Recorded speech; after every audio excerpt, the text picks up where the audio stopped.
Welcome to another TOEFL listening practice video. In this video, you will listen to a lecture, answer some questions about it, review the correct answers and explanations. Channel members can download their worksheets in the Community tab of the channel. Don't forget to subscribe for more TOEFL listening practice.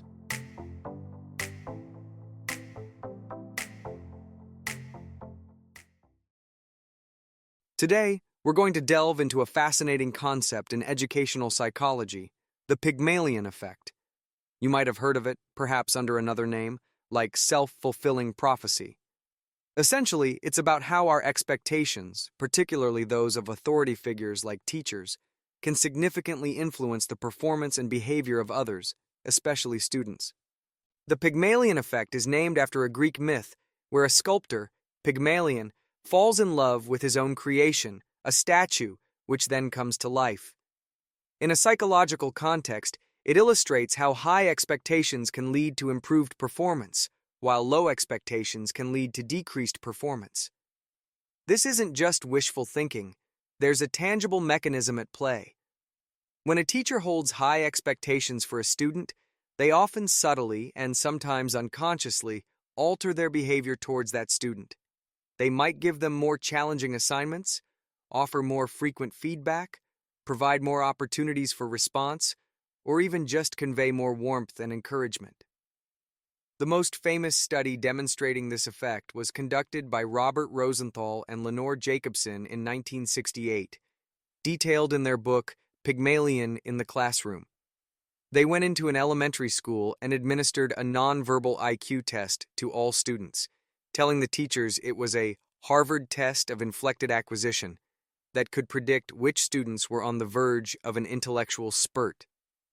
What the teachers didn't know was that the test was a standard IQ test, and the students identified as bloomers were chosen completely at random.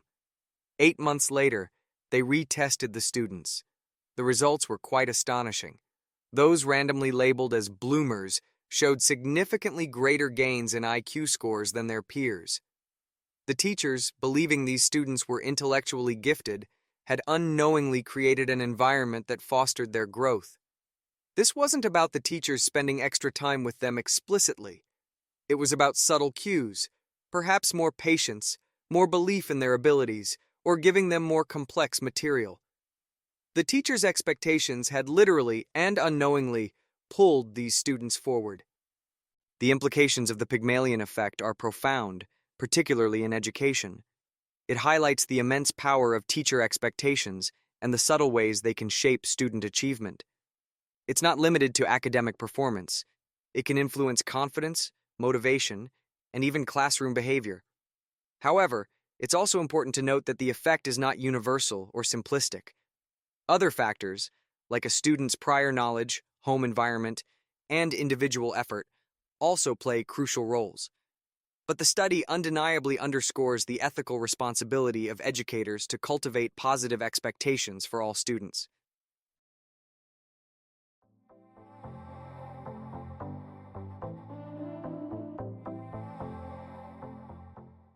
One, what is the main topic of the lecture?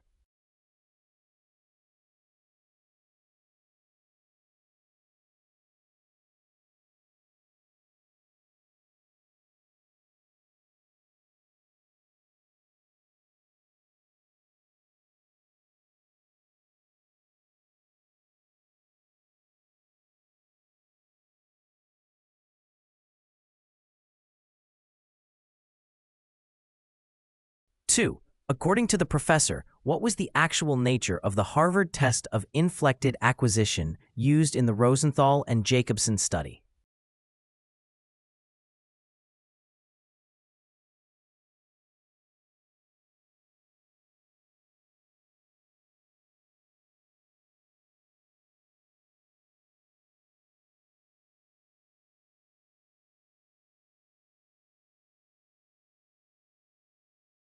Three, what can be inferred about the teacher's awareness of their behavior in the Rosenthal and Jacobson study?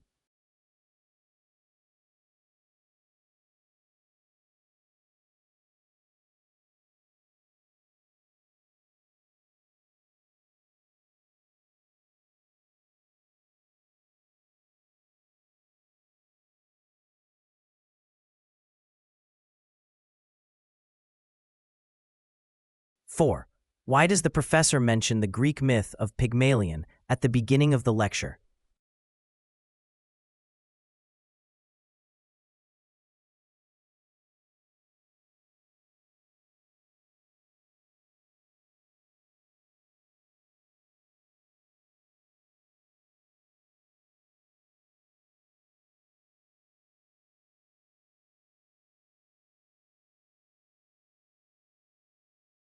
5. What connection does the professor make between a teacher's high expectations and a student's improved performance?